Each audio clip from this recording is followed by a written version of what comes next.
to Speed Scene Live, the #1 online drag racing TV show and the only show dedicated to the sportsman racer. Brought to you by Curry Rear Ends, M&H Tires, Hedman Hustler Headers, Aeromotive Fuel Systems, and TheFote.com. With your hosts, Diana Might, Bruce Barker, Scott Lucky Hudson, Alex the Car Girl Rogio, Hot Rod Bob Beck, plus Dar Hawthorne and Donnie Couch. And here we go. Welcome to tonight's show, everybody. And if I look a little bit lower than normal, there's a good reason for it, but at least this strap around me is color coordinated to the Speed Scene Live colors. That's all we need to know for now. More on that later. Tonight on the show is Alex Rogio. Hey! The Car Girl is in studio, and we've got so many updates we need to get from you. But as well in the studio tonight is Hot Rod Bob Beck. Hello, everybody. How you doing? Oh, man. So glad you are here, Hot Rod Bob. And also joining us from Parts Beyond, Snakebite. Hey, everybody. How are y'all doing? Doing great. Y'all. Now How where... are you all doing? Wait a minute. What? You must be Okay, from Southern Canada. you might be trying a little bit too hard. Yeah. No, y'alls. No, y'alls. Okay. Eh? Okay, next. Yeah, you'll know for next time. No, y'all, eh? Oh, hey, let's jump Y'all. right in. I know we got big stuff tonight, including some special guests. For instance, Bob, you're going to be talking to a guy associated with a car show. And what's the skinny on that? That is the Collector Car Appreciation Day. It's a national event, and we're going to have Skeeter Rader coming in or talking to us a little bit later about the big event that happens here in Southern California.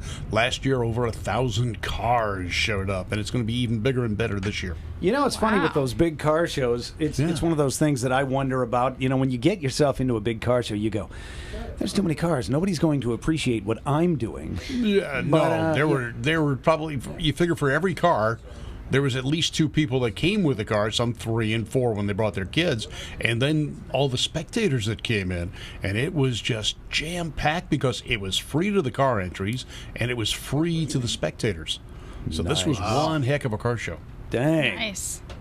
Well, that's the way to play it. That's it. Unless, of course, you want to make lots of money, in which case that's a terrible way to play. Well, you know, I found out that in the car business, whether it's racing, rodding, or car shows, the best way to make a small fortune is to start with a large one. Yes, that's very true. I've only heard that 100 times. Yeah, and in fact, I think Lucky's variation on that is, how do you make $1 million in drag racing? Start with 2. Two, yeah. Or 3. Yeah. So hey, Snakebite, you are in. I know it's for a big purpose tonight. Or are you just here to have fun? I'm just here to have fun. Now people know And, you as a sometimes racer. Sometimes racer. I have my son, Brian. He's taken over this year on the points. And I have another driver. You know, I do a lot of pro tree racing when I go. And it's, I honestly can say I suck at a sportsman tree. It takes a special skill to race on a sportsman tree. You got to have patience and be ready to react. That I don't have. I think I have attention deficit disorder because from the time the bulb goes from the top to the bottom, I've thought of 100 other things by then, and I go, "Oh, it's time to go." Yeah.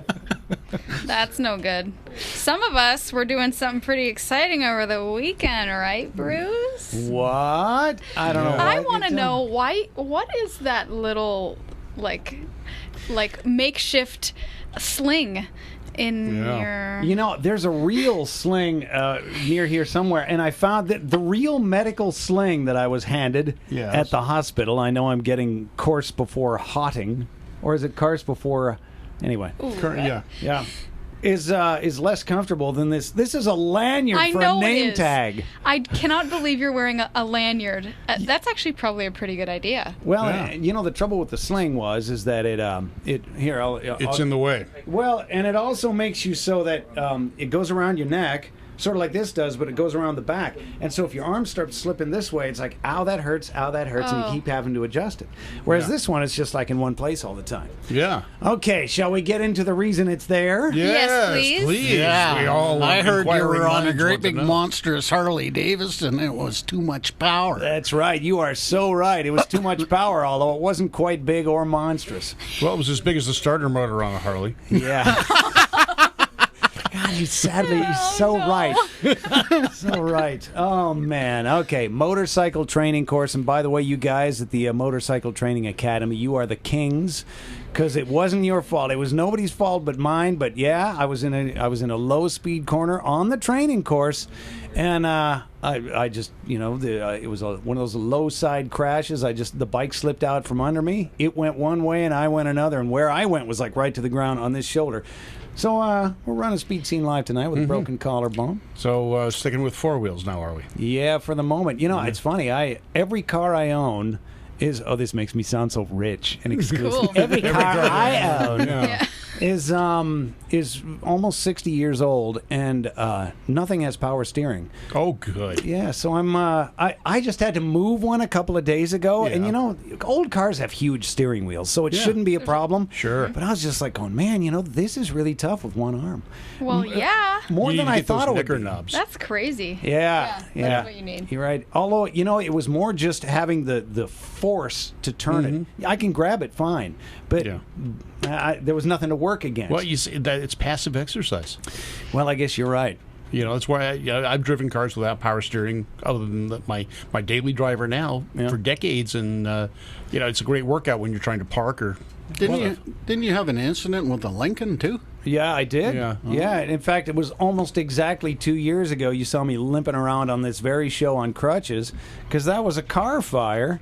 And the old 430 carburetor, it was actually an old Holly that I just could not get this thing to stop, coughing and burbling. I don't know what was happening.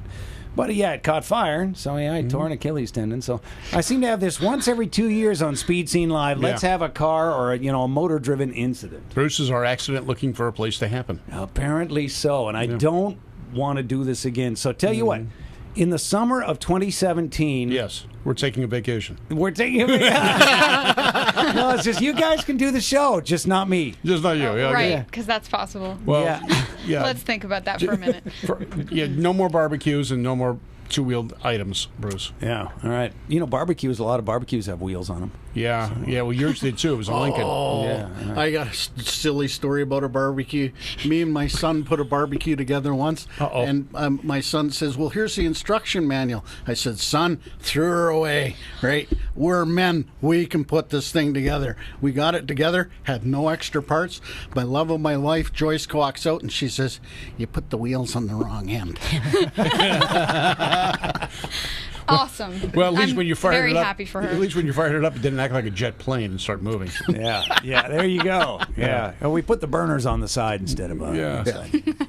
Yeah, hey, Alex Roggio, you've had a ton of adventures recently. None, I think, medically related, I trust. Nope. And why don't we launch right in? Let's get some activity happening here on Speed Scene Live. Or in other words, but enough about me.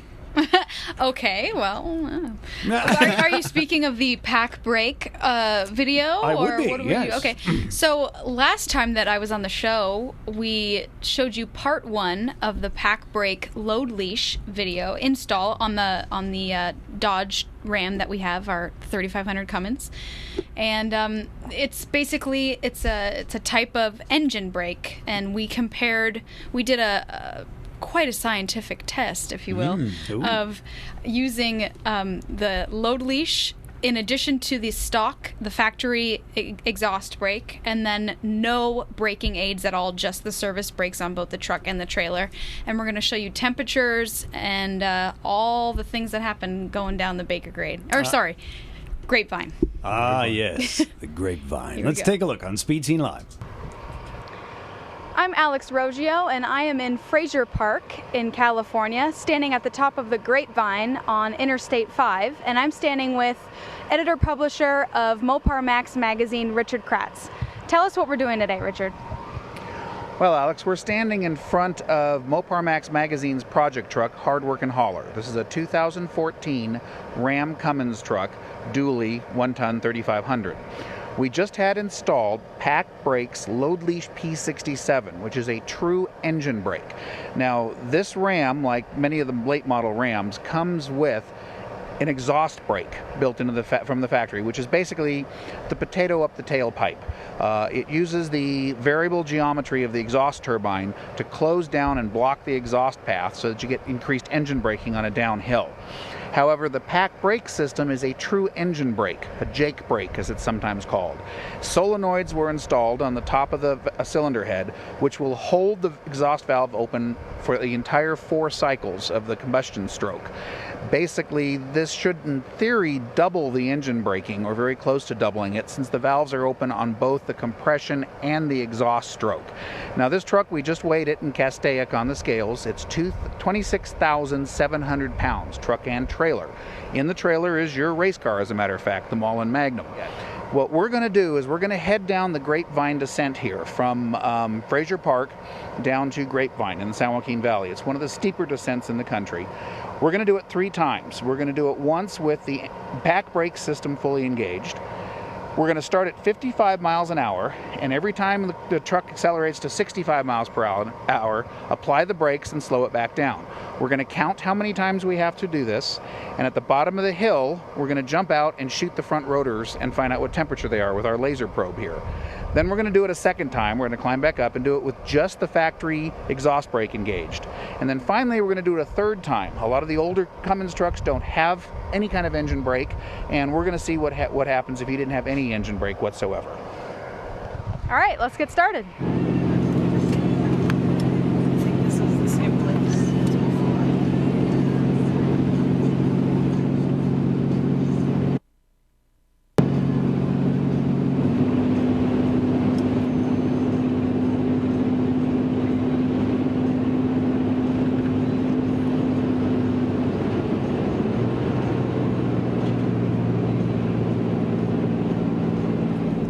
That was technical, man. You had some detail. That was technical. Yeah. You're right. All right, so you're coming down the Grapevine, coming back from Famoso? Well, technically, you'd be going to Famoso. Oh, you're going down. So you're going down that direction. Okay. Yeah, we did a couple of things. We actually went down the Grapevine 3 times. The first time we had we had all three different types of braking engaged, both the Packbreak and this factory exhaust brake, and we only had to apply the brakes 1 time.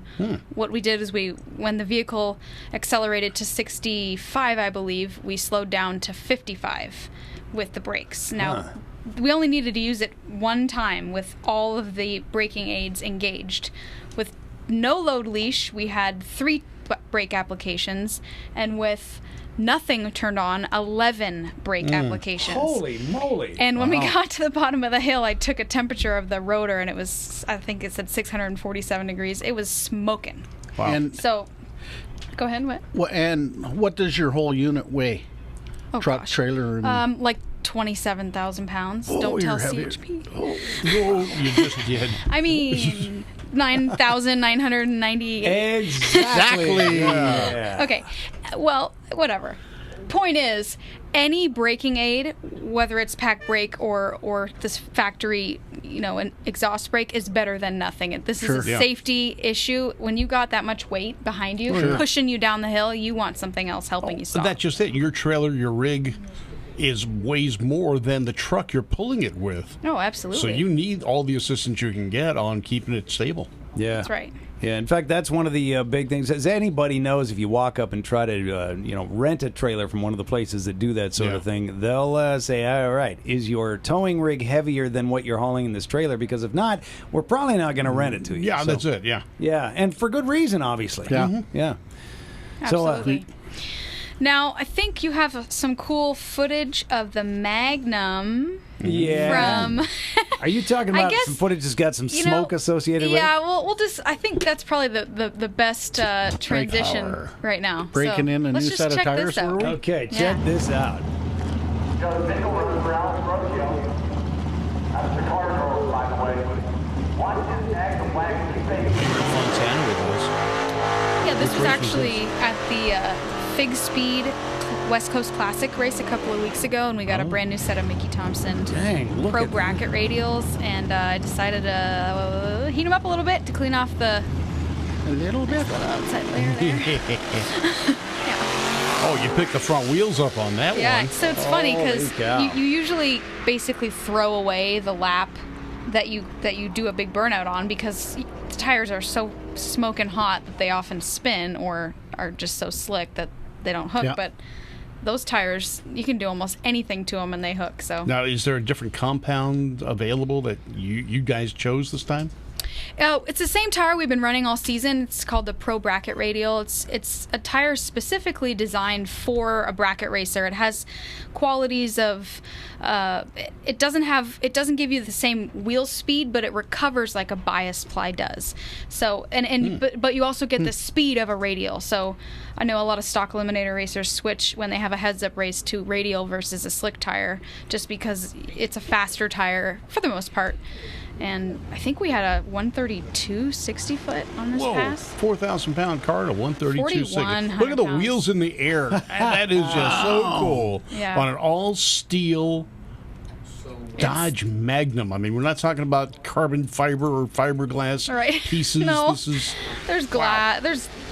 There's a lot of weight we could take out of that car, but it's just like when you do one thing, you have to do 10 more things to follow it, and we just haven't had the time or the means yet. But the Magnum will be going through quite an upgrade over the summer, actually. Mm-hmm. Are many of these upgrades general public knowledge, or?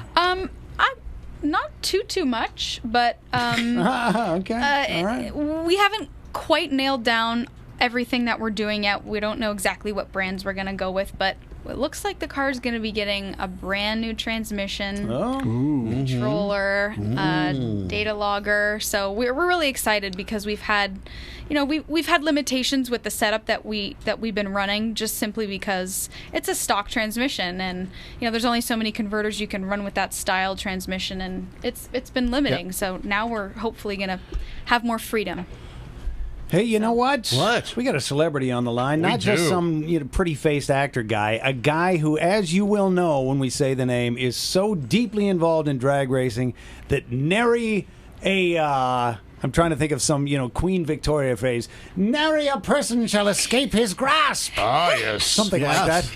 But, hey, Bob. Yes. Let's do some introductions here. All right, coming from the world of Pinks, for those of you who didn't watch drag racing before and then started to when a famous show called Pinks came out and gave you good bracket grudge racing, Rich Christensen's with us right now. Hey, Rich, welcome to Speed Scene Live. Oh, thank you, Bruce. Thank you, Bob. Hey, Alex. Hey, how are you doing? Doing great. Thank you guys for having me on. It's this is update time from when we last spoke, and how the world has changed in just a couple of months' time. That's for sure. Yeah. So this is Pink's week coming up, and big changes. And of course, why don't we just kind of recap for people who, as if anybody doesn't know. But yeah, let's do a little recap and tell us what you're talking about. Okay, Pinks was a TV show that I did on Speed Channel. It was a very popular show, and it started off originally. Pinks started off as a real show showing two racers drag racing for the titles of their cars. Wasn't fake, wasn't for a case of beer, and everybody pretended that it was for titles. It was, we got the titles, and the winner took home the car, put it on eBay, and it was just a very popular show. That transformed into Pinks All Out, which became a tournament style, where I asked racers to do one thing: run their vehicles all out. I don't want to hear about any type of anything. There's only one rule: run what you brung and go all out. Everything else I really don't care about. And kind of the unique thing about Pinks was that I arm dropped the cars as opposed to the cars leaving off the tree. So that became a very popular show. It traveled the country. Our biggest audience